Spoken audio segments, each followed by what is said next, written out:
Ang mga kwento ng pag-ibig, kwento ng buhay at kwento ng pag-asa dito sa Barangay Love Stories. Love Stories.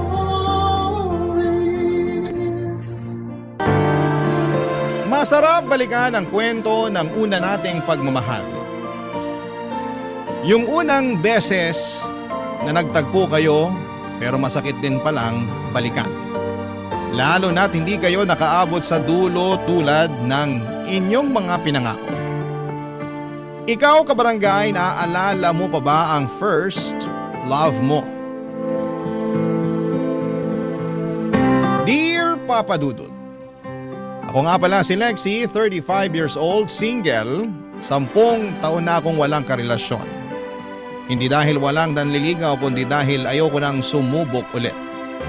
Ang first love at first boyfriend ko na si Brad, ang siyang huli ko na marahil na pag-ibig. Naging kaklase ko siya noong college, 18 years old pa lamang kami noon. Sa ganong edad na rin kami nagkamabutihan at nagkaroon ng relasyon. Iba talaga ang first love kapag binabalik-balikan mo. Ang sarap sa pakiramdam na malasap, yung unang kilig at unang yakap mula sa kanila. Pero marahil yun din ang pinakamasakit. Lalo't hindi mo mapaghahandaan at maikukumpara ang pakiramdam oras na matapos na kayong dalawa. Kaya siguro after ni Brad ay hindi na ako nagkaroon ulit ng karelasyon. Natakot na akong masaktang muli, Papa Dudut. Sa paglipas naman ng panahon ay nakalimutan ko na rin si Brad. Naging busy na rin kasi ako sa trabaho at ibang bagay na nagbibigay sa akin ng saya. Tulad ng hiking at camping tuwing day off ko. Kasama ko madalas ang kabatch ko noong college at best friend ko na si Jam. May karelasyon na si Jam pero nasa ibang bansa. Kaya madalas pa rin kaming magkasamang dalawa at marami pa rin kaming oras para magbonding. Isa sa bonding namin ay yung buong araw kami sa bahay ng bawat isa. Tamad day lang. Walang ibang ginagawa. Nakahilata lang habang passive na nanonood ng telebisyon o nakikinig sa radyo sa inyo, Papa Dudut, habang nagpapapak ng mga junk foods at ibang comfort food namin. Isang hapon habang nakahiga ako sa sofa at si Jam naman ay nag-scroll sa kanyang Facebook ay may balitang dumating.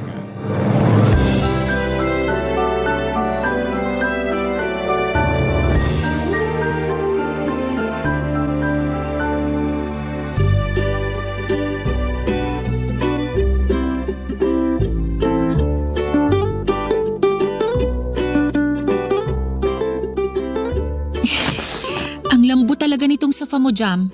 Kapag ayaw mo na to, bigay mo na sa akin, ah. Swap tayo sa kama mo. Sa'yo na yung sofa ko, akin na ang kama mo. Hoy, pamana pa sa akin ng lola ko yung kama na yun, no? Hindi pwede. Swap ko na lang sa isang dosenang sardinas tong sofa mo. Baka gusto mong ipukpok ko sa ulo mo yung 2 can opener ko. Ay, wala na akong pakialam sa sinasabi mo. Sobrang relaxing nitong pwesto ko. Sige, galit-galit muna tayo. Mag-scroll lang muna ako sa Facebook ko. Okay. OMG! Mag-scroll ka lang dyan. Huwag ka nang maingay. Magpa-power nap ako eh. Lexie! Ano yun? Lexie! Ano nga? Engaged na si Brad! Brad. Yung ex mo, yung first love mo, kaklase natin sa college.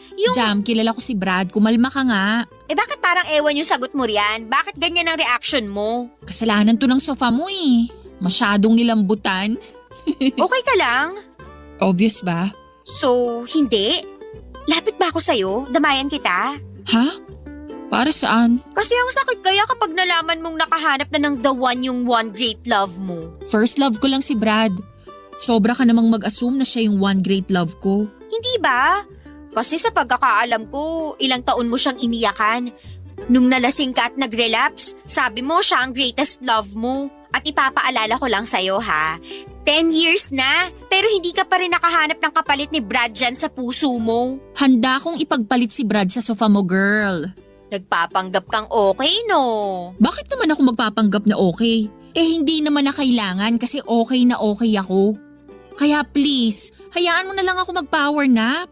Sige, kung yan ang makakatulong sa'yo para hindi maramdaman ng pain mula sa engagement ng first boyfriend mo, go lang. Hay naku, Jam. Naka-move on na ang lahat sa amin, ikaw na lang ang hindi pa. Kasi alam mo naman na naging president ako ng fans club nyo nung college tayo, no?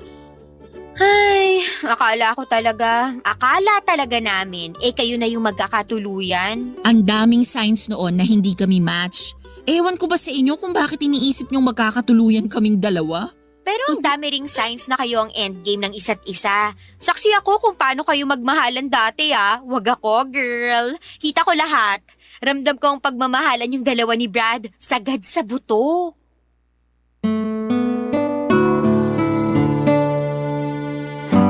Hindi na lamang ako nagsalita sa huling sinabi ni Jam.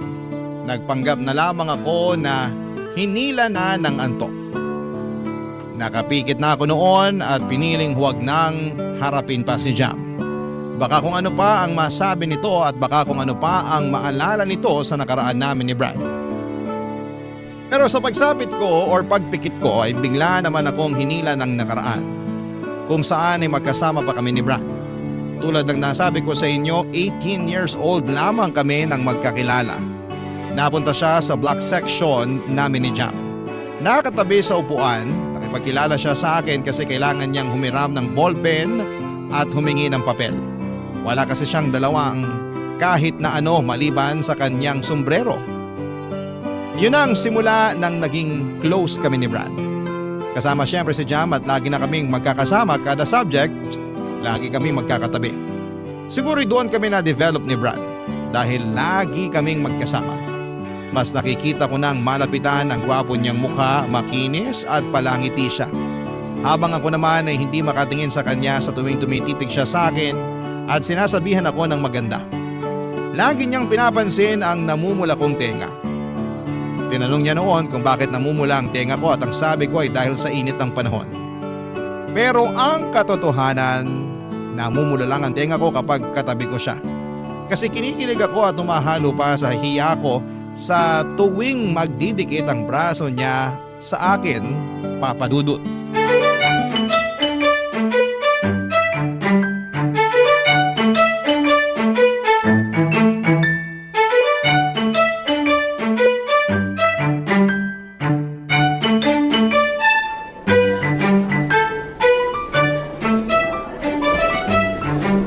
Grabe, ang hirap nung quiz kanina. Kulang na lang ma-stroke ako sa first question. Grabe si Ma'am Cruz. Walang patawad magpaputok ng ugat sa ulo. Ayos naman Hindi naman ganun kahirap. Hindi ka lang siguro nag-review. Hindi nga, pero sana naman pang hindi ng review-friendly yung quiz na ginawa niya, no? Gusto talaga niyang umulit ako. Sige siya, mauumay siya sa pagmumukha ko sa next sem. Sumama ka kasi minsan sa amin ni Lexi para mag-review. Oo nga, Jam. Sama ka na minsan. Doon lang naman kami madalas sa library o kaya sa hallway ng dorm ni Brad. Wag na. Ikaw, bahala ka. Kung gusto mo mag-hello ulit sa mukha ni Ma'am Cruz next sem, huwag kang sumali sa pagre-review namin ni Lexi. Hahanap na lang ako ng ibang review group. At bakit ayaw mo sa amin? Matino naman kami DL nga tong si Brad Kasi naman, pwede ko bang sabihin? Pa-suspense pa. Bakit nga? Kasi naman, pag magkasama kayong dalawa, nakakalimutan niyo na ako. Ha? Anong sinasabi mo dyan? Wag nang magmaang-maangan, no? Kita ko sa pamumula ng tenga mo ngayon na kinikilig ka. Hoy, namumula ang tenga ko dahil sa init ng panahon. Girl, December ngayon, malamig. Microwave mo lang ang mainit. Best friend mo ako, kaya alam ko na kapag namumula ang tenga mo, dahil kinikilig ka kay Brad. Subukan mo itanggi, babagsak ka sa algebra sa finals. So... Diba? Na-choke ka ngayon dyan. Ewan ko ba sa inyong dalawa? Obvious naman na nagkakagustuhan na kayo pero wala pa ring umaamin. Hoy Brad, ikaw ang lalaki, mag-first move ka na. Parang ewan naman tong si Jam. Di nabulol ka ngayon kasi true ang sinasabi ko. Ganito na lang ha, iiwan ko muna kayo para magkaaminan na. Binuksan ko na ang pinto para sa inyo, pumasok na lang kayo. Bye! So, ano na? Ang loko ni Jam, no? Pero hindi naman siya mali. Anong ibig mong sabihin? Mukhang alam na ng lahat pero tayo na lang yung hindi. Ha? Ano? Hindi ko alam kung gets mo ang sinasabi ko o ayaw mo lang unawain. Nabigla naman kasi ako kay Jam. Pero gets mo naman yung nangyayari sa atin bago pa man magsalita si Jam, di ba?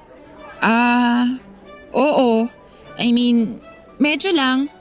Sakto. Pwedeng magtanong? Ano yun? Ayoko na kasing nasosolo lang kita tuwing nagre-review. Baka naman pwedeng masolo ka sa isang date. Pwede. Pero sure ka? Gusto mo kong kadate? Hindi lang kita gustong i-date. Gusto talaga kita. Bakit ako magtsatsaga mag-review sa marumit maingay na hallway ng dorm kung hindi kita gusto? Bakit kasi hindi mo nalang sinabi sa akin noon? Siguro kasi kailangan ko yung pagiging taklesa ni Jam para matulungan ako. Ako rin? So gusto mo rin pala ako? Ha? Ano? Namumula tenga mo. Tama si Jam. Senyalis yan kapag kinikilig ka sa akin.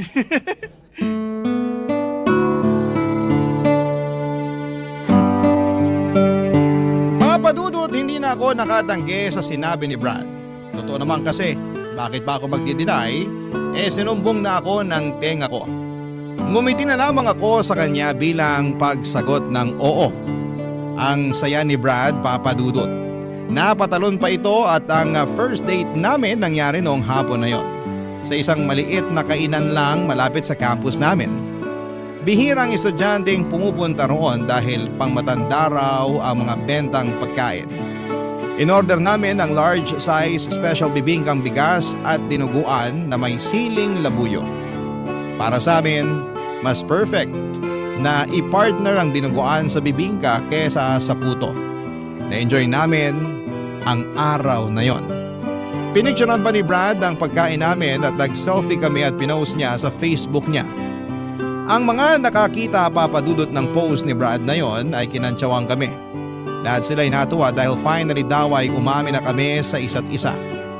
Nagbiro pa yung iba at sinabing nagpustahan pa sila na sa huli ay magiging kami rin. Nangunguna sa pang-aasar noon si Jam. Ano pa bang inaasahan namin siya yung tulay namin ni Brad, Papadudot. Malaki ang pasasalamat namin kay Jam. Dahil kung hindi dahil sa kanya, Papadudot, ay hindi kami magkakaaminan sa nararamdaman namin. Higit sa lahat ay hindi matutupad ang first date namin.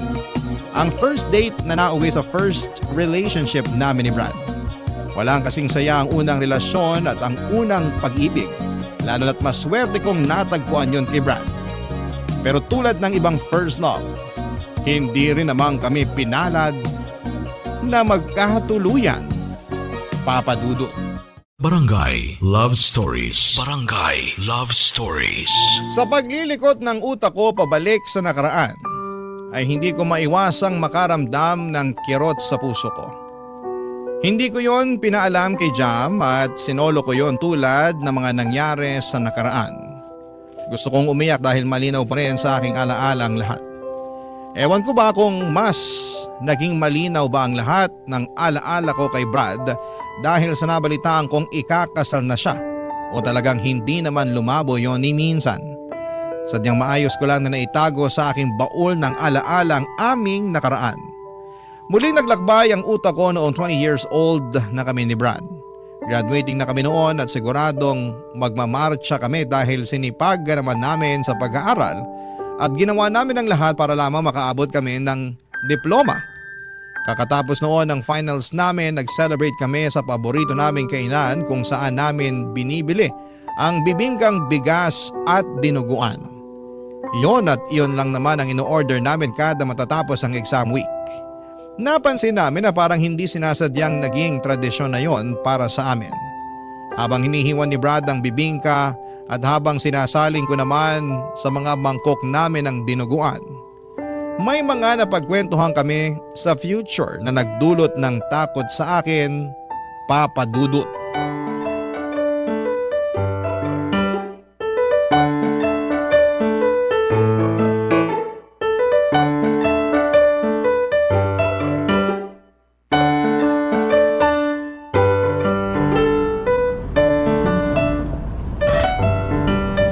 Pakidurog mo ng maigi ang siling labuyo ha.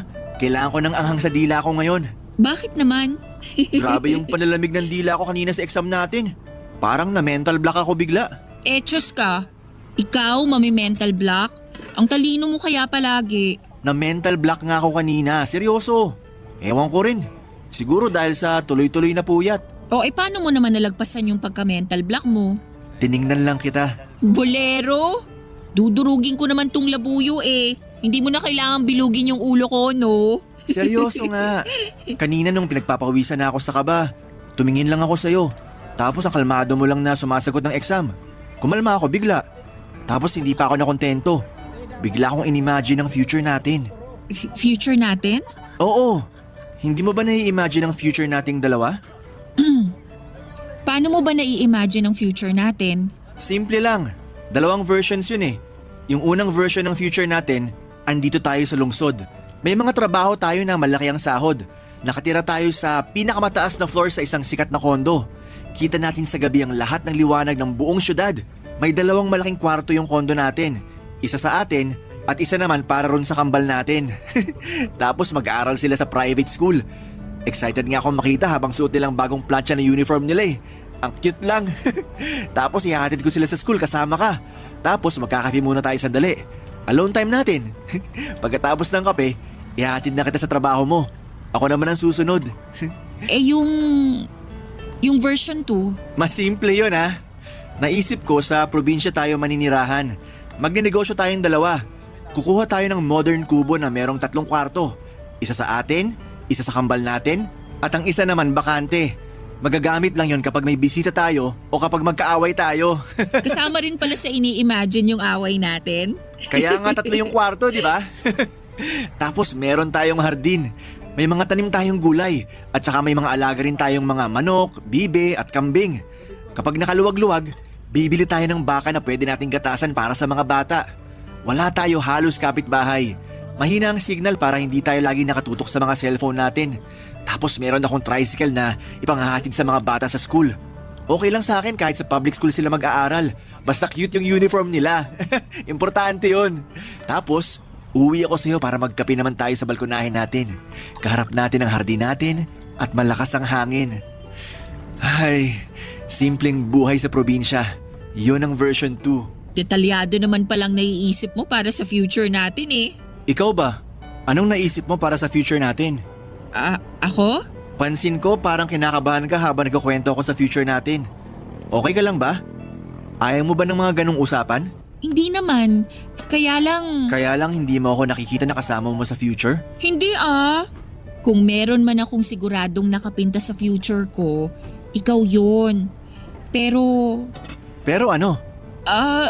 Pero tayong dalawa lang nandun. Madilim ang paligid pero magkasama tayo.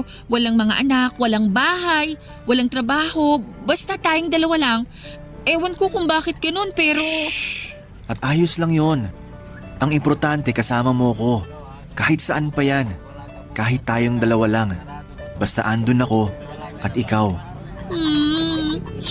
Bakit ang swerte ko sa'yo? Kasi tinutumbasan ko lang kung gaano ko kaswerte sa'yo. Halos maiyak ako sa sinabi ni Brad, Papa Dudut. Niyakap ko siya dahil sa panginginig ko.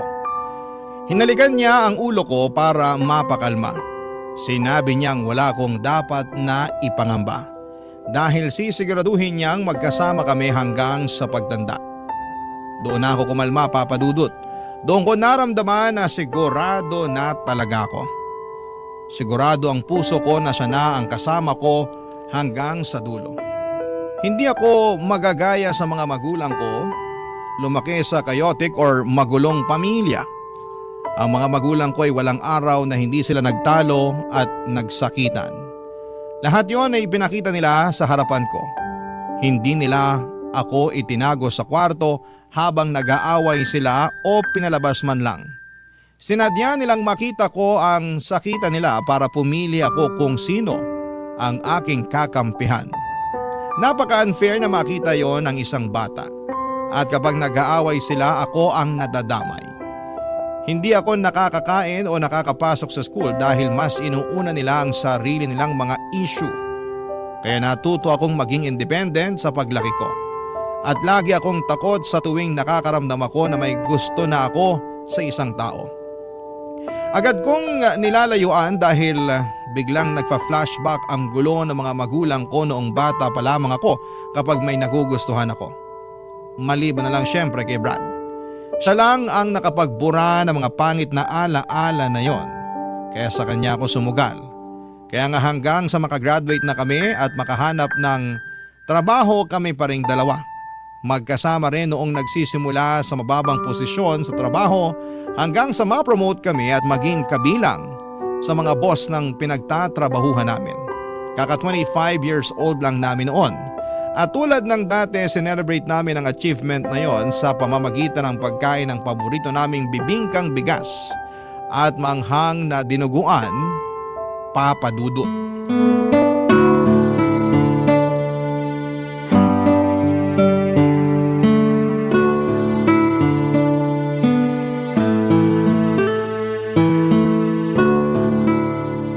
Grabe no? Parang hindi nagbago ang lasa ng bibingkang bigas nila. Ang sarap pa rin. Malambot at malasa, hindi pa tinipid sa itlog na maalat. Lalo na tong dinuguan nila. Ang dami pa ring lahok na baboy. At yung anghang, palong-palo. Tradisyon na talaga natin to, no? Kapag may bagong milestone sa buhay natin, dito tayo palagi. Kahit na afford naman natin kumain sa mas mahal, dito pa rin tayo sa nakasanayan na. Bakit pa tayo kakain sa mahal? Lasang mahal na nga tong bibingka at dinuguan. Hindi pa nakakasawa. I-save na lang natin ang pera natin para sa mas importanteng bagay. Oo naman, tulad ng hiking, camping at sa pag-travel natin. At syempre sa future family natin. Future family? Ay, napaaga ata ako ng banggit. Anong ibig mong sabihin? Lexi, Brad, alam ko hindi natin napag-usapan ulit ang tungkol sa future natin. Pero gusto ko lang simulan natin na mapag-usapan ulit. Pag-usapan hanggang mapunta sa totohanan. Brad, ano to? Unang beses pa lang na nakatabi kita sa theology class natin, alam kong yun na ang hudyat ni Lord na ikaw na yung itatabi niya sa akin habang buhay. Hanggang ngayon kahit ilang lubak na yung nadaanan natin, matibay pa rin tayo. Hindi pa rin tayo bumibitaw sa pagkakakapit sa isa't isa.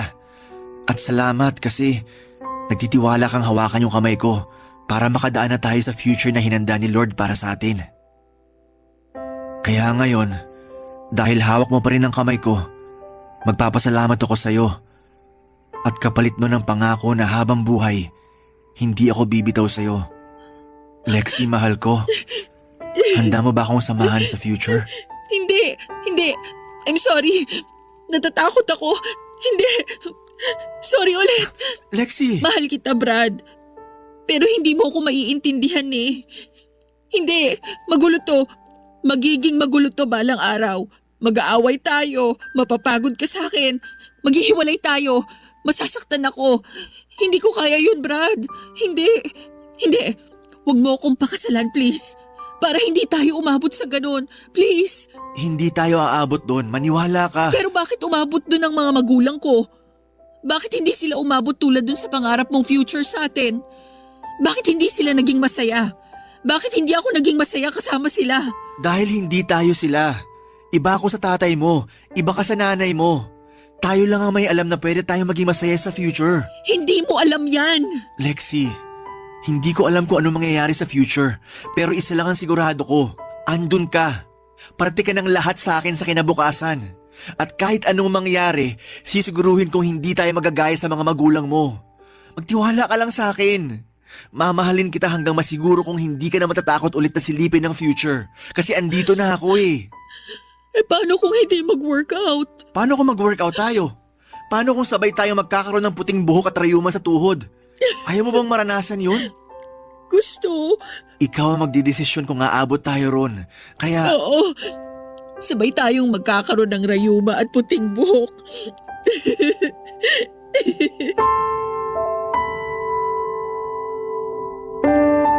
Rayuma at puting buhok. Ewan ko kung anong meron sa mga salitang yon pero bigla kong nakita ang itsura namin noon sa future. Parehong matatanda na kami at mahihina pero malakas pa rin ang pagmamahal para sa isa't isa. Yun ang nakita ko, Papa Dudut. Kung dati madilim at tanging kami lang ang magkasama.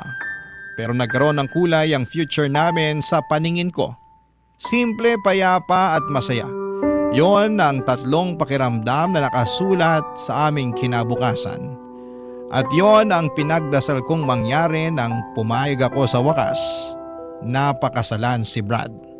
6 na buwan lang ang hinintay namin para maikasal. Ganon lang kaiksi ang preparasyon sa pag-iisang dibdib namin ni Brad. Hindi namin pinatagal yon dahil gusto lang namin ang simpleng kasal sa paborito naming simbahan. Kasama ang mga importanteng tao sa buhay namin, ganap na 4:00 ng hapon. Isang makulimlim na Sabado, kompleto na ang mga bisita. At nakaabang na sa labas habang nagkwekwentuhan. Si Brad nasa loob na ng simbahan at nagtatanggal ng kaba. Pero halata sa mukha ang saya, ako na lang ang hinihintay pero hindi ako dumating. Pinili kong hindi sumipot sa araw kung kailan pinangako ko ang habang buhay kay Brad. Barangay Love Stories. Barangay Love Stories. Tinakasan ko ang kasal namin ni Brad, Papa Dudut. Sa kwarto pa lang ng hotel kung saan ako nagstay ay kita na ang saya sa mukha ko. Wala na akong ibang gustong mangyari noon kundi ang makita na si Brad at makasama na siya sa panghabang buhay.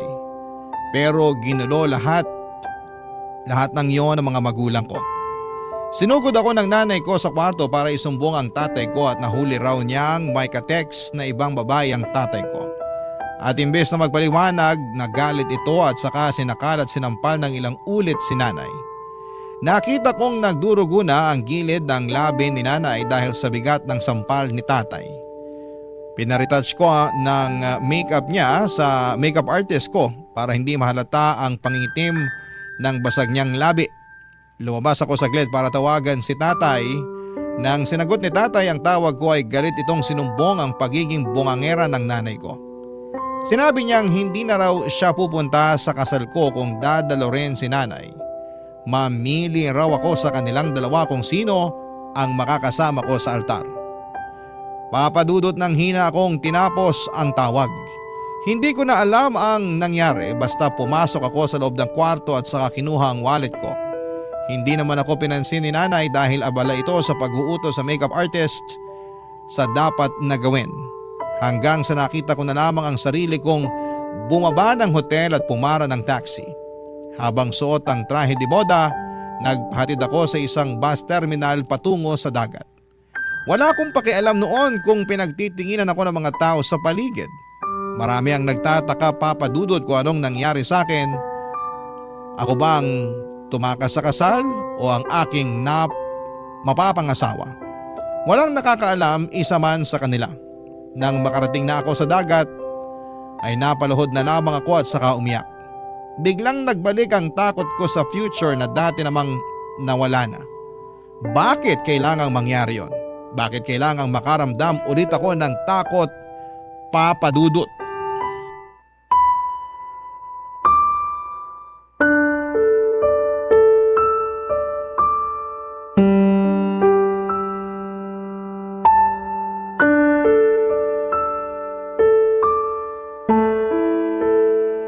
Lexi, asan ka na?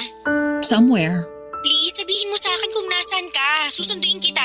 Huwag ka matakot. Normal ang wedding jitters. Hindi to wedding jitters, Jam.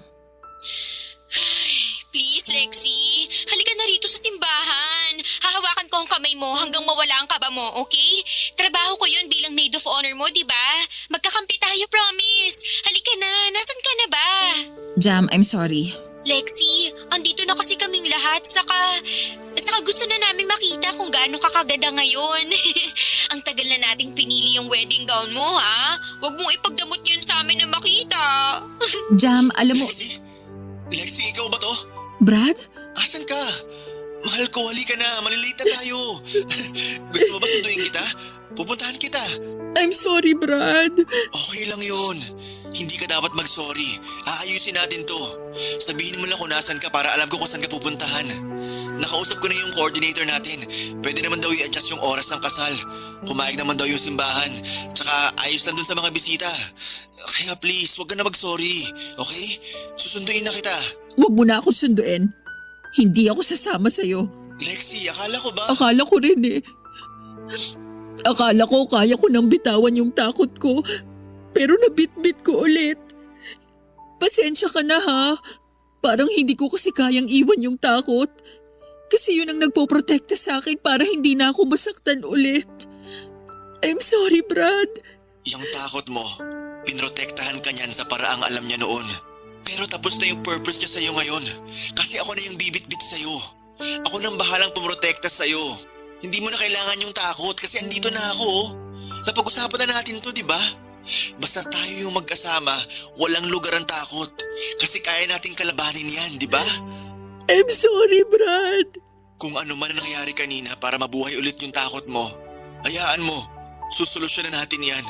Akong bahala. Yun naman ang pangako ko sa'yo, di ba? Akong bahala. Brad, palayain mo na ako. Kasi bigla ka na lang nawala ulit sa future ko. Biglang ako na lang ulit. Nakakatakot pero tanggap ko. Hindi na kita makita sa future. At ayoko nang pilitin na gawin yon kasi nakakapagod na. Hindi. Hindi ako naniniwala. Kasi hindi naman ako umalis para hindi mo mahanap. Kailangan mo lang ako makasama ngayon para makita mo ulit yung future natin. Yung pagputi ng buhok, di ba? Yung rayuma sa tuhod. Di ba yun naman ang end goal natin? Ang magkasama hanggang sa panghihina. Mahina na ako ngayon, Brad. Hindi ko na kayang abutin yung mga nakaplano sa future natin. Kasi ngayon pa lang, lunod na ako rin eh. Hindi na ako makaahon at ayoko nang umahon. Kaya hayaan mo na ako. Hindi ako ang dapat mong makasama sa future mo kasi hindi kita deserve. Hindi ko kayang makita yung nakikita mo. At sorry ulit kasi sinubukan ko naman eh. Pero wala talaga. Nawala lang talaga. I'm sorry, Brad. Hindi. Hihintayin kita rito. Alam ko may tapang pa rin sa puso mo. Hindi yan puro takot. Kilala kita. Matapang ka at kaya mong labanan yan. Ilang beses mo na nga nagawa, di ba? Hihintayin kita. Dito lang ako sa simbahan. Kahit umalis na silang lahat. Kahit magsara pa ang simbahan, hindi ako aalis dito. Magtitiwala ako na pupunta ka. Bumalik ka. Kahit hindi matuloy ang kasal natin ngayon, okay lang. Basta magpakita ka lang, Lexi. Hihintayin kita. Parang awa mo na. Kahit wala na sila. Huwag mo nang paguri ng sarili mo, Brad. Huwag ka nang maghintay. Tama na. Maawa ka naman sa sarili mo. Hindi ako ang para sa'yo. Sana mapatawad mo ako at sana balang araw matagpuan mo yung tamang tao para sa'yo. Yung katulad mo na may malinaw na direksyon at plano sa future. Hindi katulad ko na malinaw lang ang takot. I'm sorry, Brad. I'm sorry. Hindi halos matapos ang iyak ko noon, Papa Dudut. Tuloy-tuloy lang ang pagbagsak ng luha kahit ayoko na at pagod na. Sa dulo ng puso ko ay merong sumisigaw at sumakay na ako ng bus at bumalik sa piling ni Brad. Pero mas nang ibabaw ang sigaw ng takot. Mas malakas ang sinasabi nitong huwag na akong aatras. Iyon daw ang tama at kailangan ko siyang palayain. Mas pinaniwalaan ko ang sigaw na yon. Kaya ang sakit ay nagtuloy-tuloy at ang bigat ay mas naramdaman ko. Sa pagdaan ng mga araw ay hindi na ako muling nagparamdam kay Brad. Hinanap niya ako pero pinili kong magtago. Hanggang isang araw ay hindi na ito nagparamdam muli, Papa Dudut. Napakasakit. Pero kailangan ko pong tanggapin. Hindi na kami nakapag-usap na dalawa at lumipas na ang 10 taon saka ko natanggap ang isang masakit na balita. Ikakasal na siya. Hindi ba't yun naman ang hiniling ko para sa kanya? Ang mahanap niya ang tamang babaeng pakakasalan niya. Dapat ay maging masaya ako pero bakit ang sakit pa rin kapag inaalala ko? Huminto na ako sa pagbalik sa nakaraan para na naman akong nalulunod. Parang kahapon lang nangyari ang lahat base sa sobrang lalim na sakit na nararamdaman ko. Hindi ko alam kung ano ang gagawin ko noon.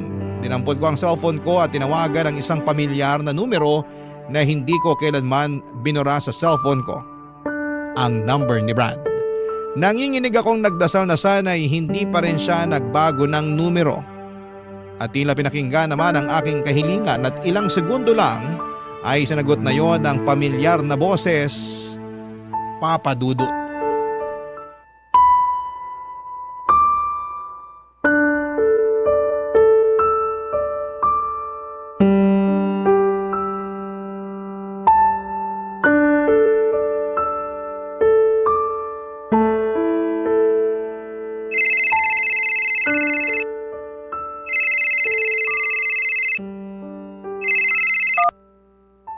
Hello, Lexi.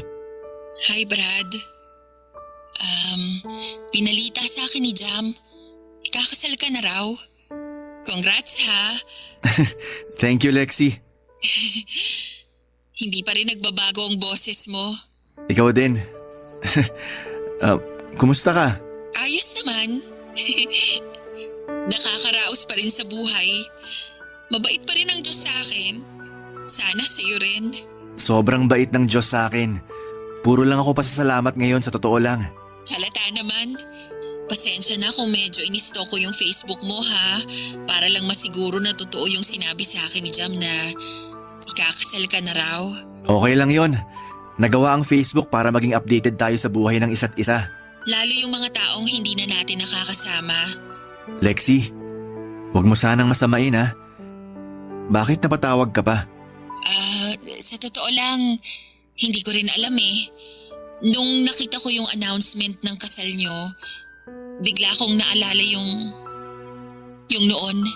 Yung sa atin? Oo. Sorry kung hindi tayo nag-workout.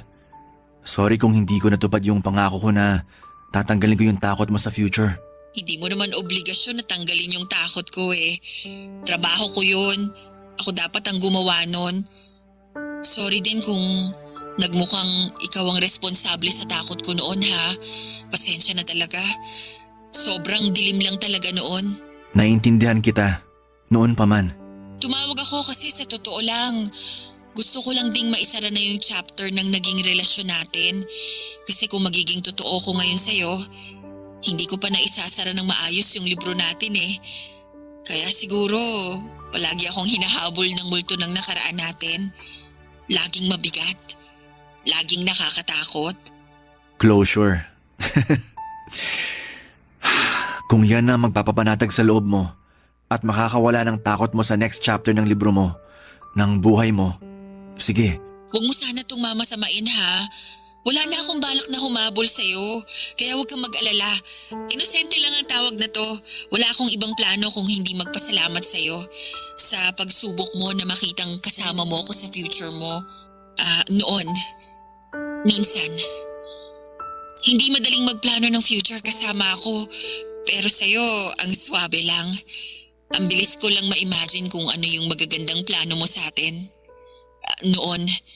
Kaya lang kasi... Mas naniwala ako dun sa pinipintang future ng takot ko. Yung walang tayo, yung matatapos tayo. Sorry kung hindi naging enough yung assurance ko sa'yo ah. Sinubukan ko naman. Akala ko matatalo ko yung nararamdaman mong takot pero aaminin ko, sumabay na rin akong maging mahina tulad mo. Natakot na rin ako kasi parang hindi ko kaya na mag-isa na lang na lumalaban para sa na-drawing kong future natin. Noon, hindi naman pwedeng ako lang ang magkukulay noon kasi mas masaya kung kasama kita habang ginagawa yon. Pero duwag ako. At tama ka. Nahila kita sa kaduwagan na yon. I'm sorry. Alam ko kung gaano kasakit ang ginawa ko sa'yo nung time na tinalikuran kita. Pero mas pinili mo pa ring maghintay kahit na alam mong hindi na ako babalik. hinintay talaga kita, ilang taon. Hindi lang ako nagparamdam kasi sabi mo wag na. Alam ni Jam yun. Naisip ko baka nga kailangan mong makapag-isip-isip. Pero hindi mo alam kung ilang beses sa gabi ako nagdadasal sa Diyos na sana tanggalin na niya yung takot sa puso mo para bumalik ka na sa akin. Pero hindi yun nangyari. Hindi ka bumalik. Pero may dumating. Tama ka. May dumating. Naging madali at simple na lang ang lahat nung nakilala ko siya. Tama ka rin noon. May makikilala pa akong mas akma sa akin. At thank you kasi alam kong tumulong ka rin sa pagdadasal para makilala ko ang mapapangasawa ko ngayon. At ibabalik ko sa iyo naging hiling at dasal mo na yon. Hinihiling ko na balang araw kapag handa ka na at wala nang takot, makilala mo na sana yung lalaki na magpapakita sa iyo na masarap magkaroon ng puting buhok at rayuma sa tuhod kasama ang tamang tao. Goodbye, Brad. Goodbye, Lexi. At doon na nga tuluyang nagsara ng payapa ang kabanata namin ni Brad. Naisara ko na rin ng tuluyan ang libro na matagal ko nang itinatago. Ang gaan. Ang gaan sa pakiramdam na magkaroon ng katapusan ng kwentong hindi na para sa'yo. Kahit minsan iniisip mo yung ang happy ending mo, wala pa ako sa ending ko at parating pala mga kuron. Yung tamang tao para sa akin ay on the way na. At habang bumabiyahe pa siya, gumagawa naman ako ng paraan para ayusin ko ang sarili ko. Para matanggal ang takot ko. Para kapag dumating na siya ay handa na ako papadudot. Hindi na muling aatras at sa wakas ay aabot na sa altar. Hindi ito madaling biyahe para sa akin, pero sa pagkapit ko sa Diyos at sa paniniwala na hawak din niya ang taong nakareserve para sa akin, biglang gumagaan ang lahat. Bigla akong gaganahan na ayusin ang sarili ko. Kaya para sa lahat ng mga natatakot, para sa lahat ng mga taong hindi nagkaroon ng magandang nakaraan, hindi pa huli ang lahat. Hanggat nakakabangon ka pa, hanggat nakakahinga ka pa, may oras pa para lumaban. At huwag kang mag-alala, nakikita ng Diyos ang iyong pinaghihirapan. Alam niya kung ilang beses kang umiyak at ilang beses kang bumangon.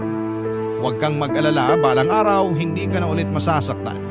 Hindi ka na ulit iiyak at hindi mo na kailangang makaramdam muli ng takot. Kasi balang araw, andyan na siya. Kaharap mo na, kasama mo na, at naihanda na siya ng Diyos para makasama mo sa pagputi ng iyong buhok at pagsakit ng iyong mga tuhod. Marami pong salamat sa inyong lahat at sana po sa bawat nakikinig at naniniwala sa kwento ko, sana'y nakapagdala ko sa inyo ng pag-asa na hindi pa tapos ang lahat. Parating na siya, maniwala ka. Ang iyong kabarangay forever, Lexi.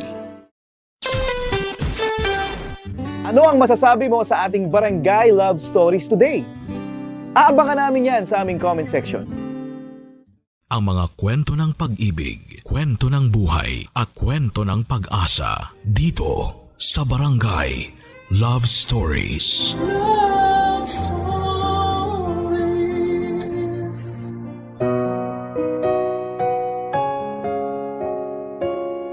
Aminado ang letter sender natin ngayon na si Joanna na matatakotin siyang tao. Pero sa kabila nito ay mas pinili niyang manirahan na mag-isa sa isang apartment kung saan ay inakala niya'y matatahimik siya. Pero dumating ang araw na ang mapag-isang mundo ni Joanna ay nabulabog noong napagtanto nitong sa kanilang apartment ay hindi pala siya nag-iisa. Ano ang nakatagong kwento sa likod ng mga anino na kanyang nakikita? Sabay-sabay nating alamin dito lamang sa mga kwento ng pag-ibig, buhay at pag-asa sa nangungunang Barangay Love Stories. Dear Papa Dudut, hindi ako naniniwala sa mga multo o anumang kababalaghan, pero aaminin ko, matatakotin talaga akong tao. Hindi ko alam kung bakit, pero minsan ay may mga pagkakataon talagang napapatanong ako. What if totoo ngang may multo? Ako nga po pala si Joanna, 26 years old at dating bokalista ng sarili naming banda. Matagal ko na talagang pangarap na maging sikat na singer. Bata pa lamang ako ay sumasali na ako sa mga singing contest. Ang totoo niyan, nakailang subok na akong sumali sa mga patimpalak sa telebisyon. Kaso nga lang ay hindi ako pinapalad sa mga audition. Ang ginawa ko na lamang ay bumuo ako ng sarili kong banda kasama ang barkada ko. Ang simpleng passion namin ay ginawa naming propesyon. Nagsimula kaming kumanta sa mga bar and events. Hindi naglaon ay nagkaroon na kami ng imbitasyon sa mga pista hanggang sa dumayo na kami sa iba't ibang lugar para mag-perform. Hindi namin inaasahan na ang banda namin ay magkakaroon ng mangilang-ilang tagahanga. Hindi naman kami sikat pero nakatataba ng puso na merong mga taong naniniwala sa amin noon at suportado kami sa bawat performances namin. Isa sa mga tagahangang yon ay itago na lang natin sa pangalang Raymart. Siya ang isa sa tinuturing ng grupo namin bilang number 1 fan.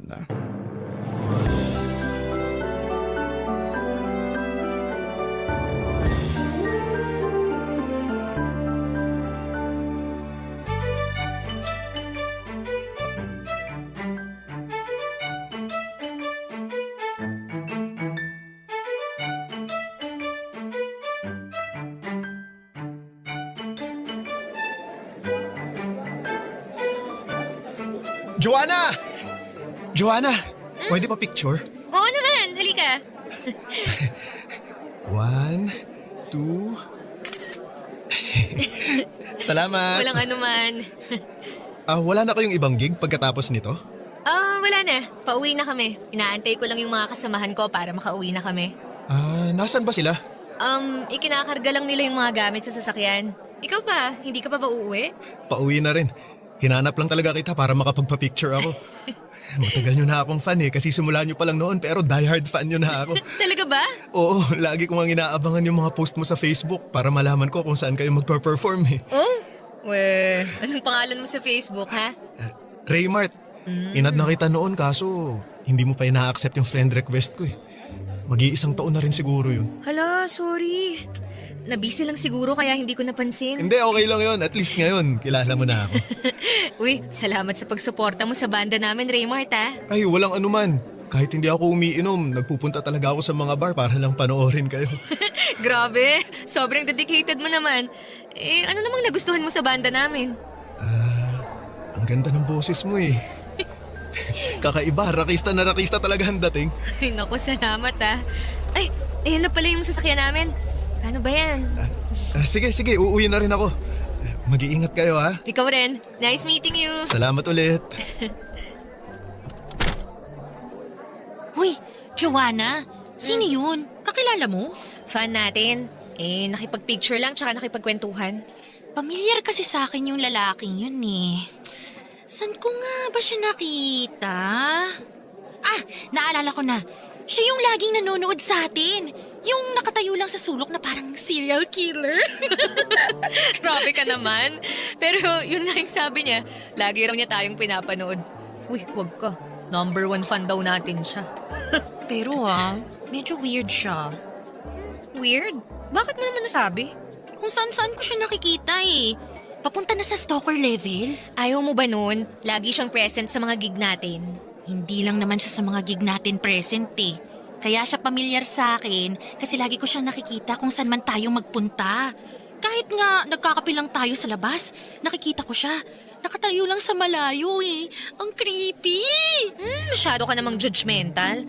Ganun talaga yung mga fans. Gusto nila makita yung idol nila 24/7. Kung maka-fans ka naman dyan, akala mo sobrang sikat na natin. Wala pa nga 500 yung followers natin sa page. Karamihan pa nga doon mga kaibigan at kamag-anak lang. Basta ang mahalaga, may nakaka-appreciate na sa atin. Maging masaya ka na lang na may natatawag tayong fan. Ikaw talaga napaka-ungrateful mo. Anong ungrateful doon? Maingat lang ako, no? Mas maganda na yung walang fan kaysa magkaroon ng supporter na mukhang psycho. Huy, yung bunganga mo Grabe ka sa tao, hinusgahan mo agad. Basta ako, masyado siyang creepy para sa akin. Baka mamaya hindi mo alam, may sarili ka na palang altar sa bahay niya, no? Ikaw talaga, Maiko. Tara na nga, para makauwi na tayo. Uy, creepy alert! Sa mga sumunod pa naming gig ay mas naging mapagmasid na ako. At tama nga ang mga sinabi ni Micah. Lagi ngang present si Raymart sa bawat performances namin kahit saang lugar pa ito. Pero hindi katulad ng normal na tagahanga, si Raymart ay palagi lang nasa likod o di kaya'y nasa sulok. Tahimik na nakatayo sa dilim at nanonood. Hindi ako judgmental na tao pero aminado ako. Na noong mga panahong yon ay medyo creepy na rin ang tingin ko sa kanya dahil sa mga pinagsasabi ni Micah. Ganon pa man ay patuloy ang naging pagsuporta sa amin ni Raymart. At dahil magkakilala na kami ay hindi na siya nahihiyang lumapit sa akin tuwing natatapos ang performance namin. Ipinakilala ko siya sa grupo at hindi nagtagal ay naging malapit na rin sa kanya ang iba pang miyembro ng banda namin. Unti-unti ay napalitan din ang naging unang tingin namin kay Raymart. Kung tutuusin, na-misinterpret lang ni Micah ang ugali nito. Mahiyaing tao si Raymart na medyo may nerdy personality. Pero sa kabila noon ay lumalabas siya at nakikihalubilo sa mga tao para lamang mapanood niya kami. Dahil lagi namang present si Raymart sa bawat ganap ng banda, ay inampun na namin siya at parang naging miyembro na rin siya ng aming grupo. Pero sa hindi may paliwanag na pagkakataon, sa pagdating ni Raymart sa buhay ko ay siya ring simula ng mga kababalaghang nangyari sa aking mundo.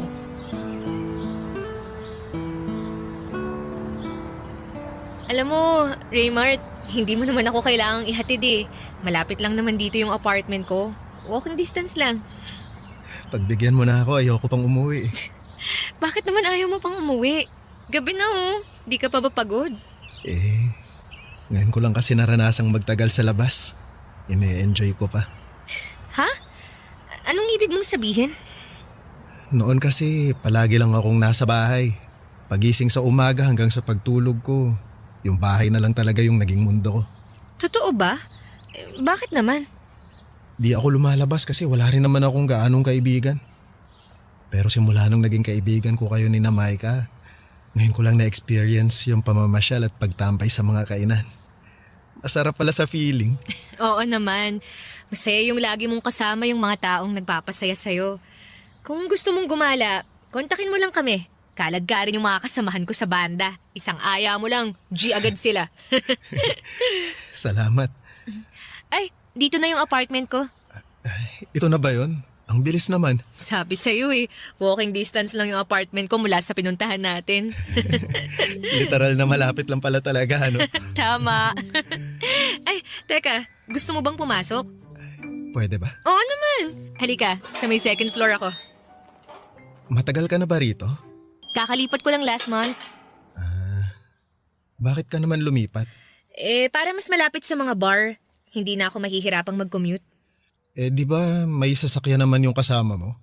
Pwede ka namang magpahatid sa kanya. Sus, tamad yun mag-drive. Tuwing nagpapahatid ako iniirapan ako nun.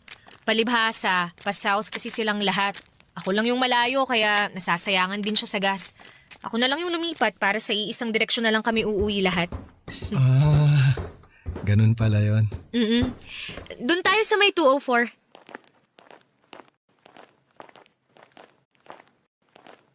Huh? Teka, ano tong box na to sa may pinto? Baka naman order mo online? Wala akong inaasahang parcel ngayon eh. Baka regalo galing sa fan. Sino namang magre-regalo sa akin ito? Hindi naman kami ganun kasikat, no? Buksan mo para malaman mo kung kanino galing. Teka, bubuksan ko. Ano to? Damit ko to ah. Hindi ba yan yung suot mo kahapon? Oo, ito nga yung suot ko kahapon. Amoy ko yung pabango ko eh. Paano napunta to rito? May nakalagay yatang note. Ito oh. Anong nakalagay? Patingin. huwag mong iwang bukas ang pinto at bintana mo ngayong gabi. Ha? Walang nakalagay kung kanino galing? Wala. Hindi to magandang biro ah. Baka naman pinaprank ka ng mga kasama mo. Hindi nila to gagawin sa akin kasi alam nilang matatakutin ako. Sino namang magpapadala sa'yo niyan? Yun ang hindi ko alam. At paano niya nakuha tong damit kong to? Hindi kaya may nakapasok dito sa apartment mo? Lagi naman akong naglalak ng pinto eh. Kung gusto mo, sasamahan muna kita sa loob. Pwede ba? Kahit ngayon lang. Natatakot ako eh. Ngayon lang ako nakatanggap ng ganitong klaseng regalo. O sige, sasamahan kita.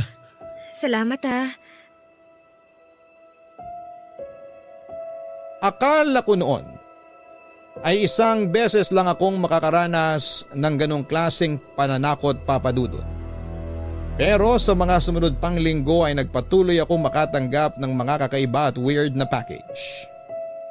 May natanggap akong box na naglalaman ng hubad na manika. Meron ding mga notes ng pagbabanta at pagpapaalala na palagi ko raw bantayan ang sarili ko, lalo na tuwing mag-isa ako dahil palagi raw na may nagmamasid sa akin ang hindi ko napapansin. Dahil hindi na maganda ang mga nangyayari ay naisipan kong makipag-ugnayan sa landlord ko. Humingi ako ng kopya ng CCTV sa floor namin para makita kung sino ang nagpapadala ng mga naturang packages. Pero sa kasamaang palad ay matagal na palang hindi gumagana ang mga CCTV na naka-install sa building namin. Dahil sa takot ay palagi ako nagpapasama sa mga bandmate ko tuwing mag-isa ako sa apartment. Kapag busy naman sila ay wala akong choice kundi ang magpasama kay Raymart. Hindi naglaon ay nakaramdam ako ng security sa piling ni Raymart. Sa bawat pagsasama naming dalawa ay unti-unti akong nakabuo ng koneksyon mula sa kanya. Hindi ko inaasahan na noong mga panahong yon ay unti-unti na palang nade-develop ang feelings ko para sa kanya, Papa Dudut.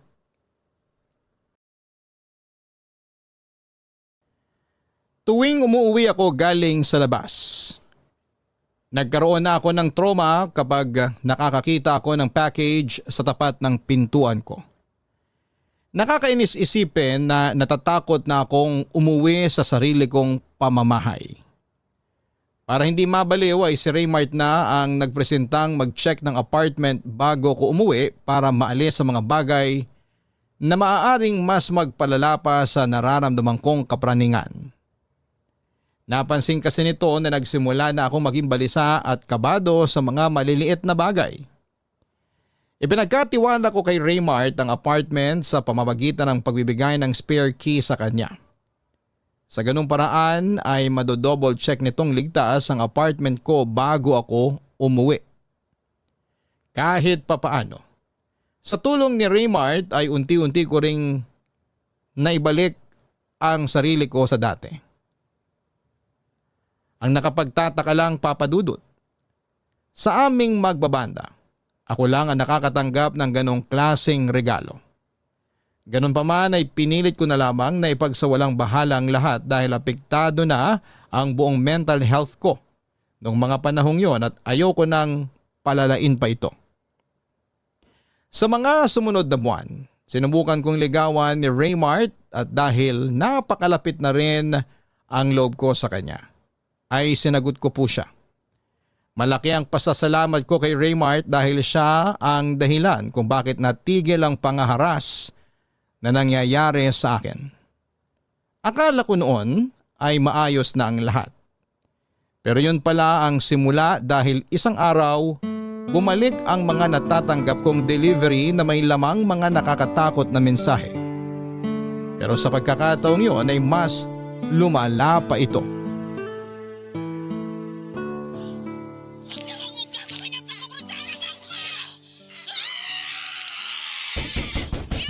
Ayan na yata yung in-order nating pagkain online.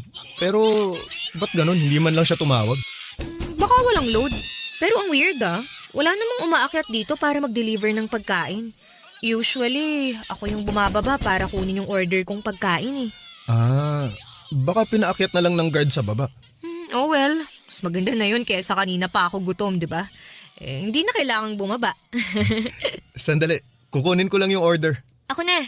Mamili ka na dyan ng next movie na papanoorin natin. Okay, sige.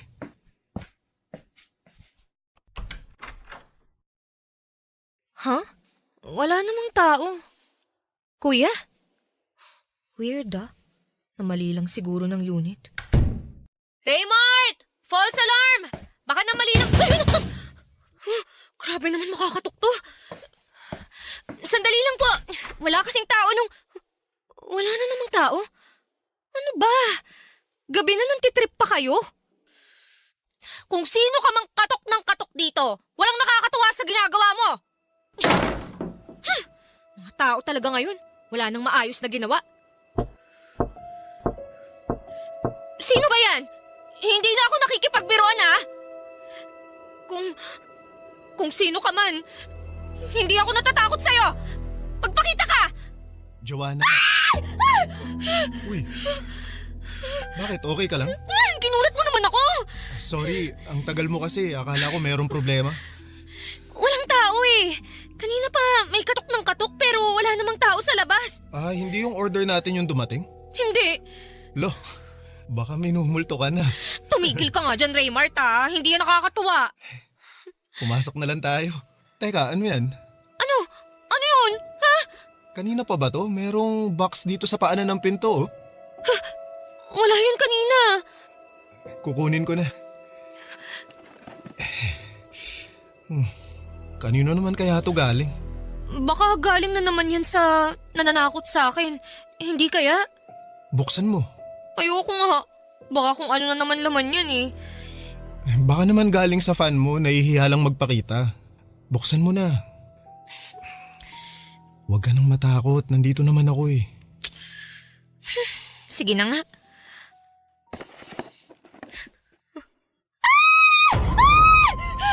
Ano yan? Tama ba tong nakikita ko? Manika? Parang voodoo doll? Oo, parang ganito yata yung ginagamit ng mga mangkukulam, di ba? Oo, may buhok pa, tsaka ano to? Ginupit na kuko? Ayoko na! Kinikilabutan na talaga ako. Halika na, pumasok na tayo. O sige, mauna ka na, ililigpit ko lang to. Huwag mong ipasok yan, ha? Itapon mo sa labas. Oo, sige. Hintayin mo ako. Maglaka ng pinto, ha?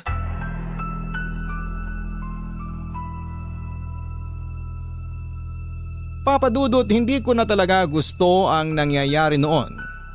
Kaya kinabukasan ay agad kong kinausap ang landlord ko tungkol sa nangyari. Ayon sa kanya, bantay sarado raw ng gwardya ang mga pumapasok sa apartment building namin. Kaya imposibleng galing sa labas ang taong nananakot sa akin. Malamang ay pinagtitripan lang ako nung mga kaibigan ko.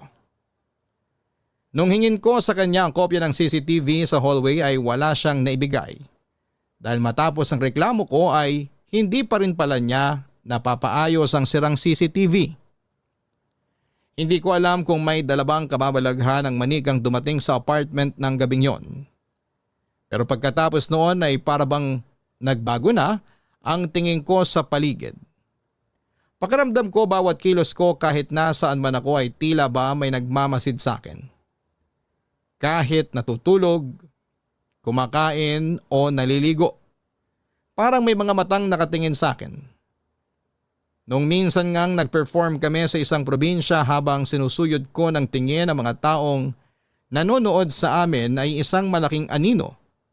Ang naaninag ko sa hindi kalayuan na nagbigay sa akin ng matinding kilabot. May pagkakataon pa noon na habang mag-isa lamang ako sa apartment.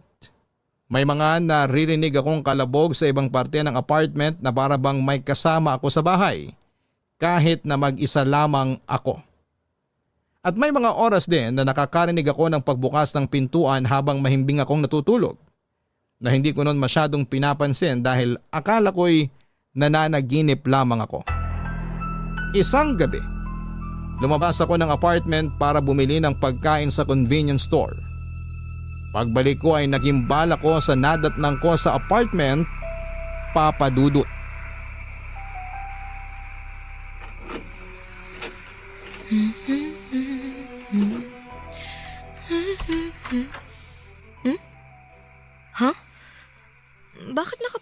ilaw. Bukas to nung iniwan ko ah. Hala, bakit ayaw gumana? May kuryente naman sa hallway ah. Ano yun? May tao ba dyan? Hello? Hello?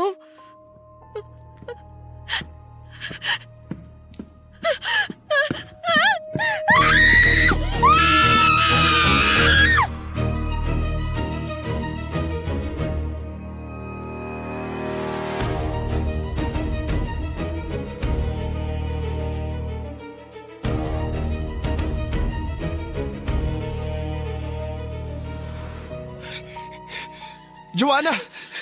Nabasa ko yung message mo kaya nagpunta agad ako rito sa apartment mo. Okay ka lang ba? Hindi! Hindi ako okay, Raymart! Ano ba yung nangyari? Hindi ko maintindihan yung message mo sa akin eh. Yan!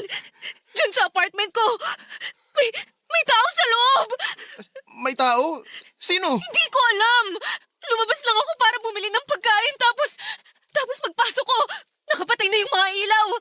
Tapos may nakita akong anino sa loob. Eh bakit nakapatay yung ilaw? Hindi ko alam! Bakit ba ang dami mong tanong? Hindi ka pa ba pumapasok ulit? Hindi pa! Wala pang lumalabas dito sa apartment mo simula kanina? Wala rin! So ibig sabihin, kung totoo ang nakita mo, nandito pa sa loob yung taong yun? Malamang. Gusto mo i-check ko ulit? Oo, pero sasama ako sa'yo. O sige, halika na. Bakit kaya walang ilaw? Buksan mo nga flashlight ng phone mo. Sandali lang. Ayan, nakabukas na. Raymart, natatakot ako. Joanna, nasaan yung circuit breaker ng apartment mo? Nandito sa may gilid. Kaya naman pala wala kang ilaw eh. Nakababa yung circuit breaker. Baka ibinaba nung kung sino mang pumasok sa apartment ko. Eh nasaan na yung taong nakita mo? Eh mukhang wala naman tao dito sa loob ah. Maniwala ka sa akin. May nakita akong anino kanina rito sa loob. Malaki siya. Joanna, baka naman guni-guni mo lang yun. Hindi ba uminom ka ng gamot kanina kasi sabi mo masakit yung ulo mo? Alam ko kung ano yung nakita ko. Eh nasaan siya ngayon? Hindi ko alam. Baka lumabas siya sa bintana. Tingnan mo yung bintana, nakabukas oh. Tatalon siya mula sa second floor? Eh ang daming tao sa baba. So ano gusto mong palabasin? Gawa-gawa ko lang to. Hindi naman sa ganun, pero... Umalis ka na. Joanna naman. Salamat sa pagsama sa akin, Raymart. Siguro nga, guni-guni ko lang yun. Okay na ako. Sasamahan na kita. Hindi na. Papadudot, kinausap ko si Micah tungkol sa mga nangyari. At ang agad niyang bungad sa akin, baka si Raymart lang daw ang may pakana ng lahat.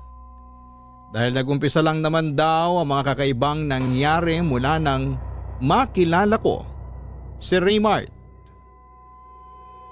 Papadudot, matapos ang pag-uusap namin ni Micah, ay hindi ako nakatulog ng gabing yon. Sobrang daming tumatakbo sa isipan ko ng mga oras na yon. Inisip ko ang mga sinabi sa akin ni Raymart kung totoo nga ba ang mga nakita ko. Hindi ko alam, pero parang ginagaslight ko na ang sarili ko that time na ilusyon at guni-guni lang ang mga nakikita at naririnig ko. Dahil sa mga natatanggap kong nakakatakot na package ay kung ano-ano na ang pumapasok sa isipan ko. Sa parehong pagkakataon ay hindi rin nawala sa isipan ko ang mga binanggit na posibilidad ni Micah. Paano nga kung si Raymart ang gumagawa ng lahat ng ito? At kung hindi naman si Raymart ay mahirap ding paniwalaan na minumulto o minamaligno ako. Malaki ang tiwala ko kay Raymart dahil sa mga tulong na ginawa niya sa akin. Siyempre, boyfriend ko siya kaya ayaw ko naman siyang paghinalaan. Pero tama si Micah na kaming dalawa lang ang maaaring pumasok sa apartment dahil kaming dalawa lang naman ang may hawak ng susi nito. Naalala ko rin na nagsimula akong makatanggap ng mga weird na regalo simula noong nakilala ko si Raymart. Ayoko man siyang pag-isipan ng masama, ay nagsimula akong magkaroon ng pagdududa sa sarili kong boyfriend. Pero ang hindi ko magets ay bakit niya ginagawa ito at bakit niya ako tinatakot. Noong nagkaroon ako ng pag-aalinlangan kay Raymart ay mas naging mapagmatyag pa ako tuwing kasama ko siya, Papa Dudut. Sa mga sumunod na araw ay pinakiramdaman ko ang paligid ko. At sa hindi inaasahang pagkakataon ay wala akong naramdamang anumang kababalaghan. Wala akong mga iyapak na naririnig, makalabog at nangyayaring pagbukas ng pintuan at bintana.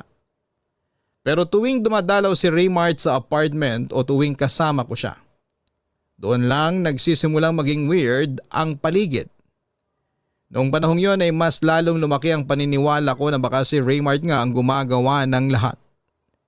Para mapatunayan kung tao nga ba talaga o maligno. Ang nagbibigay pasakit sa akin ay ako na mismo ang nag-install ng CCTV sa sarili kong apartment.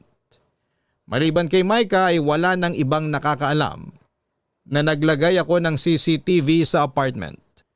Hindi ko ito pinaalam kay Raymart para makita ko kung siya ba talaga ang gumagawa ng lahat ng pananakot sa akin. Sa tulong ng landlord ko ay nagpakabit kami ng 2 CCTV sa apartment. Isa sa may sala at isa sa kwarto ko. Sa mga sumunod na araw ay nagantay ako ng kababalaghan. Pero ang nakapagtataka, kung kailan may CCTV na ay saka naman walang nangyari, Papa Dudut. Mas napanatag ang loob ko noong nagkaroon ng CCTV sa apartment dahil nagkaroon ako ng chance na malaman kung ano ba talaga ang totoong nangyayari. Pero simula noon ay biglang tumigil ang panggugulo sa akin. Hanggang sa isang gabi kung kailan komportable na ako at wala ng takot ay biglang may gumimbal sa tahimik kong gabi.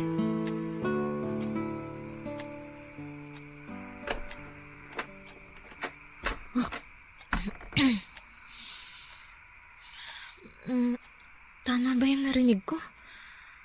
Parang may gustong magbukas ng pinto ng kwarto ko ah. Baka nananaginip lang ako. Joanna, ano bang ginagawa mo? Tinatakot mo lang sarili mo eh.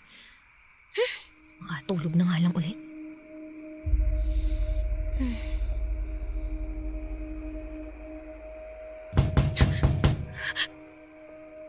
Sino yan? Raymart? Ikaw ba yan? Raymart, kung ikaw yan, hindi ako nakikipagbiruan sa'yo. Raymart, alam kong ikaw yan. Akala mo hindi ko alam tong ginagawa mo? Pagod na ako sa trip mong to, ha? Nasaan na yung phone ko? Tatawagan kita. Akala mo maluloko mo ko.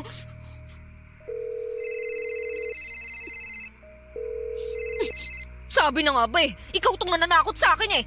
Tama si Micah! Weirdo ka nga talaga! Akala mo natatakot ako sa'yo, ha? Tapusin na natin to! Raymart, nasan ka? Magpakita ka sa akin! Huwag ka magtago sa dilim! Hindi na ako natatakot sa pinaggagawa mo! Narinig kong nag-ring yung cellphone mo dito sa sala. Kaya wala ka ng kawala ngayon! Raymart!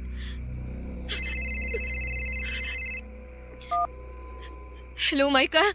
Sabi na gising ka pa eh. Nakita ko kasing online ka sa Messenger. Online ako kasi may tinawagan ako. Tama yung hinala mo. Si Raymart na yung nananakot sa akin. Raymart? Anong ibig mo sabihin? Nandito siya ngayon sa apartment ko. Nagtatago. Girl, okay ka lang? Kaalis lang namin sa bar. Kasama namin ngayon si Raymart. Actually, papunta na nga kami dyan sa apartment mo ngayon. Ano? Tinatawagan kita kasi dadaan kami dyan. Nawawala kasi yung phone ni Raymart. Nagbabakasakali siya na naiwan niya dyan yung cellphone niya nung nagpunta kami dyan kanina. Nandito nga yung cellphone niya. Pero kung kasama niyo ngayon si Raymart, sino yung kumakatok sa pinto ng kwarto ko kanina? Oh my gosh. Joanna, lumabas ka na ng apartment mo, okay? Hintayin mo kami, malapit na kami. Papadudot, agad-agad din namang nakarating sa apartment sina Micah ng gabing yon. Nadatnan nila ako sa first floor kasama ang gwardiya kung kanino ko isinumbong ang mga pangyayari. Kasama ang gwardiya ng apartment building namin ay sinilip nila ang loob ng apartment ko. Pero wala silang nakitang tao doon. Pero kapansin-pansin ang isang masangsang na amoy na hindi ko napansin kanina. Nagulat na lamang kami noong nalaman namin kung saan ang gagaling ang amoy na yon. Mula ito sa isang box na nakalagay sa ilalim ng kama ko. Sa loob nito ay isang patay na daga ang nakalagay. Nakahiwalay ang ulo nito at inuuod na. Nang gabing ding yon ay tumawag si Micah sa pulis para i-report ang pangyayari. Agad naman silang dumating para i-check ang apartment dahil walang nanakaw na gamit at wala naman silang nakitang forced entry sa apartment ko. Ay hindi nila ito pwedeng ituring na trespassing or unlawful entry. Lalo na't wala ring nakitang tao sa loob ng apartment ko maliban na lamang sa mga narinig ko at sa patay na daga na nakalagay sa isang kahon. Ganun pa man, ay nilagay nila sa blotter report ang pangyayari bilang suspicious activity. Kapag may patunay na raw kami na may pumasok nga sa apartment ko ay pwede namin itong i-report agad na siyang nakakadismaya. Dahil alam ko sa sarili kong may tao sa loob ng apartment ko ng mga oras na yon. Nag-install ka ng CCTV, di ba? Na-check mo na ba yun? Oo nga, hindi ko pa na-check yung CCTV. Sigurado ko, nakuna nun yung mga pangyayari. Teka, sandali. Nag-install ka na CCTV? Oo, gusto kong hulihin kung sino yung taong pumapasok ng apartment ko. Bakit hindi mo sinabi sa akin? Kasi... Kasi isa ka sa mga suspetsya namin. Ano? Ako? Hindi ko naman talaga alam kung sino na yung pagbibintangan ko eh.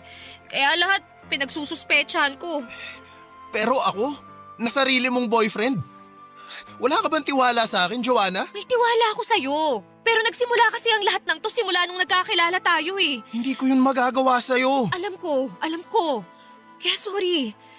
Ganito, check na lang natin yung CCTV para malaman na natin yung totoo.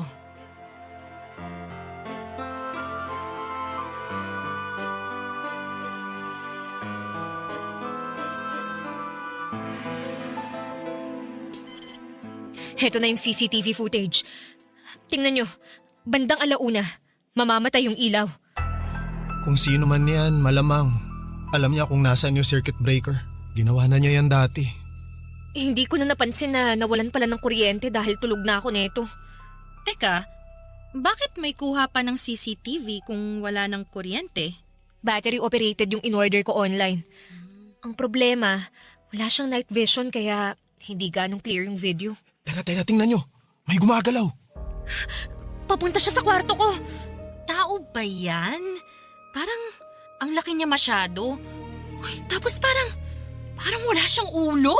Hindi. Baka naman dahil lang sa quality ng video. Ang tagal pala niyang nakatayo sa tapat ng kwarto ko. Pero tingnan nyo, sa CCTV siya nakatingin. Oh my gosh! Nakatingin siya sa atin! Ay, kinikilabutan ako! Ano? Naniniwala na kayo sa akin? Patayin mo na yan! Yan ang dapat ipakita mo sa pulis para maniwala sila sa'yo. Hindi yan multo. Tao yan. Siya na ba yan? Hindi ko alam. Diyan lang kayo. Ako na magbubukas ng pinto.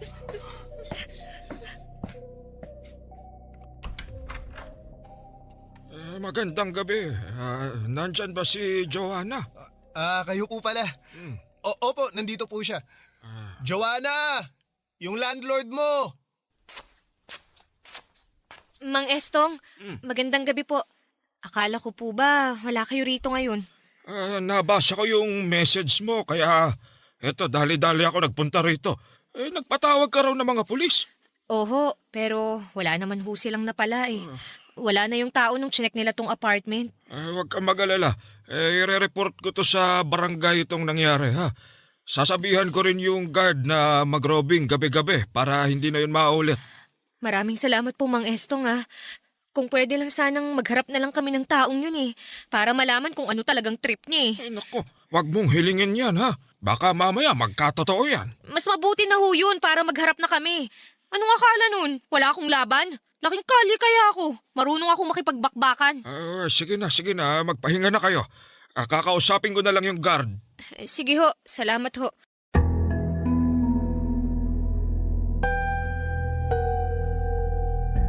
Papa Dudut. Kahit papaano ay napanatag ako ng sa wakas. Ay tumulong na rin ang landlord ko sa matagal ko nang idinadaing na problema sa kanya. Sa katunayan ay siya na mismo ang nagpalit ng lock ng pintuan ng apartment ko. At nang mga panahong yon ay sinigurado ko na ako lang ang may hawak ng susi. Hindi ko ibinigay kanino man ang spare key nito. Tuwing gabi ay may mga tanod na ring nagroronda sa lugar namin.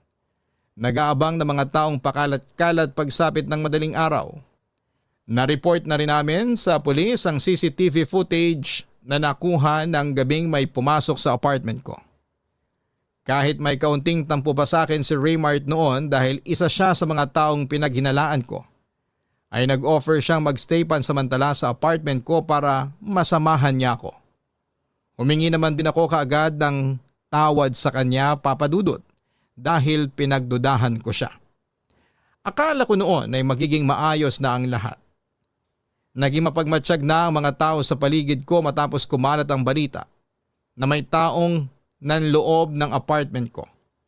Kasama ko naging bantay ang mga kapitbahay ko pati na rin ang mga tao sa apartment building namin. Umasa ako na matatakot nang bumalik ang kung sino mang nananakot sa akin. Pero nagkakamali ako, Papa Dudut. Kakatapos lang ng gig namin noon, nagkayayaan ng grupo na magkaroon ng kaunting inuman para i-celebrate ang anibersaryo ng pagkabuo ng banda namin. Inabot kami ng hanggang 1:00 ng madaling araw. Noong natapos ang kasiyahan ay nauna akong inihatid sa apartment namin. Dahil hindi umiinom si Raymart ay siya ang naging designated driver ng grupo. Kaya kinailangan din niyang ihatid sina Micah at naiwan akong mag-isa sa apartment. Pagka-uwi ay agad ako naligo at habang nasa banyo, narinig ko ang pagbukas ng pintuan ng apartment ko. Hindi ko yon gaanong pinansin sa pag-aakalang si Raymart lamang yon. Nagpatuloy ako sa paliligo dahil gusto ko nang magpahinga ng mga oras na yon. Pero napagtanto ko na parang masyado naman yatang mabilis si Raymart sa paghatid kina Micah, gayong 4 na katao ang kinakailangan niyang ihatid. Doon ako nagsimulang kabahan, Papa Dudut.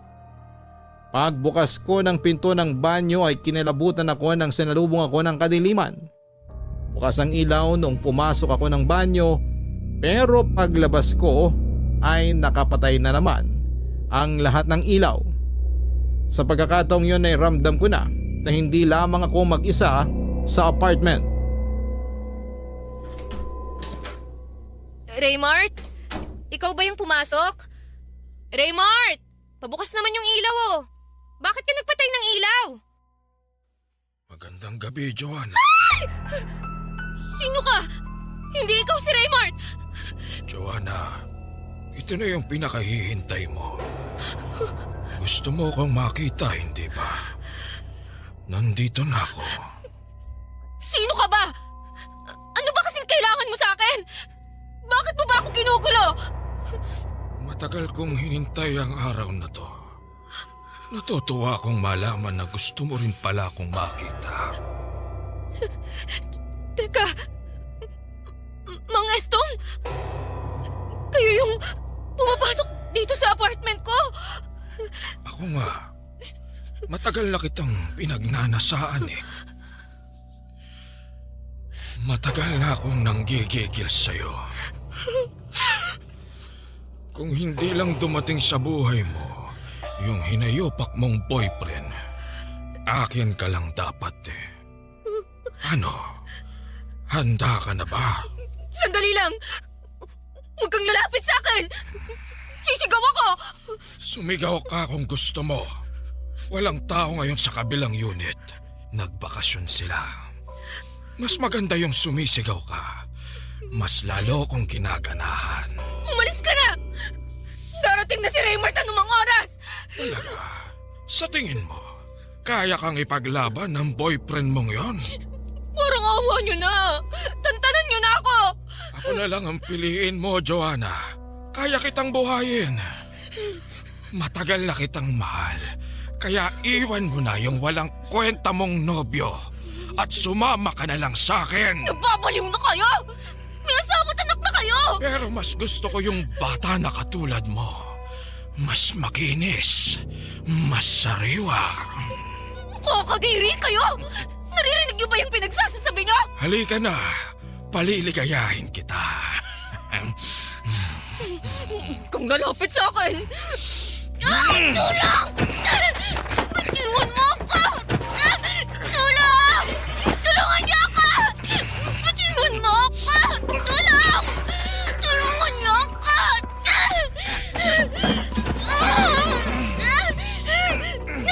Tulungan niyo ako! Joanna! Hayop ka! Hayop! Mang Estong! Anong ginagawa mo sa girlfriend ko? Isa ka pa! Kontrabida ka sa buhay namin ni Joanna!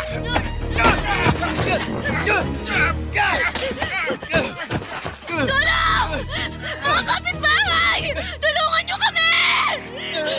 Kung hindi mo lang kinulo ang buhay namin, masaya na sana kami ngayon ni Joanna! Naririnig mo ba yung pinagsasasabi mo? Nasisiraan ka na yata ng ulo! Hindi ko tatakutin si Joanna ng ganon. Kung hindi ka lang dumating sa buhay niya, aagawin mo pa sa akin ang mahal ko! Kaya pala, sa tingin mo masisira mo kami dahil sa pananakot mo! Umagda ka sa akin!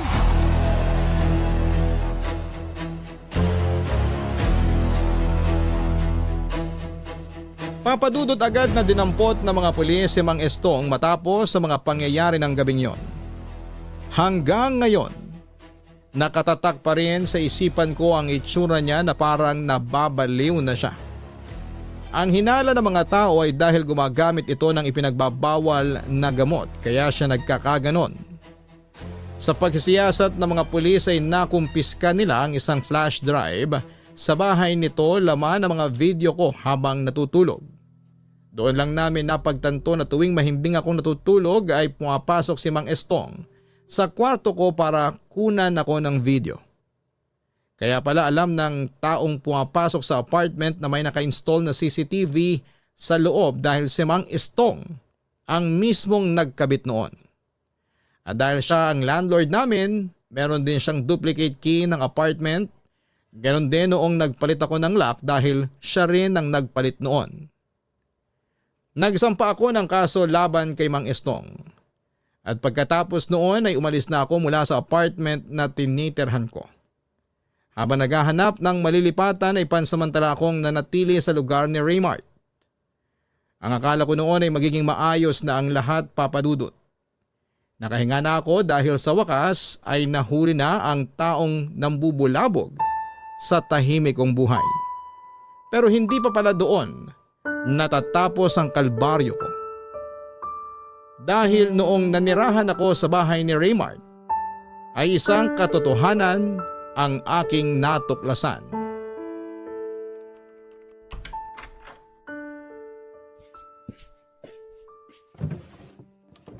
Nasaan na ba yung laptop nun? Ayun. Ay, bongga. 2 palang laptop nito. Yayamanin ha? Hala? May password? Ano kayang password nun? Joanna. Sana gumana. Ay, Joanna nga yung password. Love na love talaga ako ng boyfriend kong to. Naks, picture ko pa talaga yung wallpaper ha?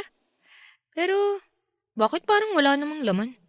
Iisang folder lang ang meron. Ano kaya to? Joanna ang nakapangalan sa folder eh. Para sa akin ba to? Puro mga picture ko to ah. Ang dami naman ito. Sandali. Ano tong isa pang folder? Mga video naman. Talagang well documented ako ah. Check ko nga tong isang video. Sure ka ba? Oo, sigurado na ako. Basta, gumamit ka ng proteksyon ha. Ayokong madisgrasya eh. Masyado pa akong bata para mabuntis. Huwag kang mag-alala, akong bahala sa'yo. Humiga ka na lang. Ako nang magtatrabaho. Oh my gosh! Ano to? Joanna! Halika na, kumain ka na! Bakit yan yung ginamit mong laptop? Personal ko yan ah! Ano to, ha? Kinukunan mo ng video yung mga pagtatalik natin? Sandali lang. Mag-e-explain ako. Walang iya ka, Raymart! Ang baboy mo! Ako lang naman ang nanonood niyan eh. Wala akong pakialam!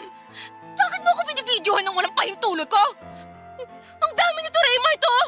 Kada ginagawa ba natin yun, lagi kang nagbe-video? Gusto ko lang naman na may balikan kapag mag-isa ako eh. Nakakadiri ka! Walang iya ka! Joanna! Lumayo ka sa akin! Kaya pala may dalawa kang laptop! Para sa kalaswan pala yung isa! Maniwala ka sa akin. Wala akong masamang hangarin sa ginawa ko. Tumahimik ka! Kailan ba ako tatantanan ng mga siraulong tao? My gosh! Ito na. I-delete ko na yung mga video. Dapat lang! Dahil kung hindi mo gagawin yun, ipapakulong kita kasama ni Mang Estong! Joanna, sorry na. Patawarin mo ako. Nagawa ko lang naman yun kasi mahal na mahal kita eh. Araw-araw kitang namimiss. Kapag busy ka, lagi kong pinapanood yung mga video natin. Itiwan mo ako! Kinikilabutan ako sa'yo! Pare-pareho kayong lahat, mga manyakis! Joanna, sandali lang. Saan ka pupunta? Aalis na ako rito! At baka kung ano pang gawin mo sa akin!